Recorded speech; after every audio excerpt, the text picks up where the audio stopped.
해군에서 여성 부사관이 성추행 피해 신고를 한 뒤 숨진 사건과 관련해 가해자로 지목된 상관에 대한 구속영장 실질심사가 곧 열립니다.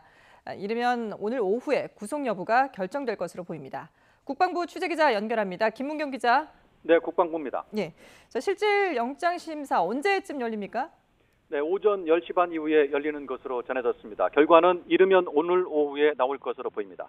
가해자인 A 상사에 대한 구속영장 실질심사는 해군본부 보통군사법원에서 열리는데요. 앞서 해군 군사경찰은 지난 5월 27일 부대 인근 민간식당에서 A모 상사가 점심 식사 도중에 손금을 봐주겠다며 부하인 B모 중사의 손을 만지거나 목에 팔을 올려놓는 등의 성추행을 한 혐의 등으로 어제 A 상사에 대한 구속영장을 신청했습니다.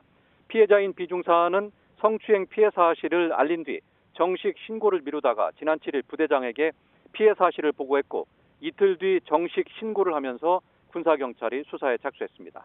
B 중사는 그러나 정식 신고 사흘 뒤 부대 관사에서 숨진 채 발견됐습니다. 군 수사당국은 이와 함께 B모 중사가 숨지기 전 같은 사무실에 근무하는 A 중사가 2차 가혹 행위를 했는지도 살펴보고 있습니다.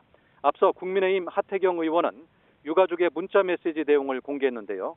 하 의원은 숨진 B 중사가 일을 해야 하는데 가해자인 A 상사가 자꾸 업무에서 배제해 스트레스를 받고 있었다고 밝혔습니다.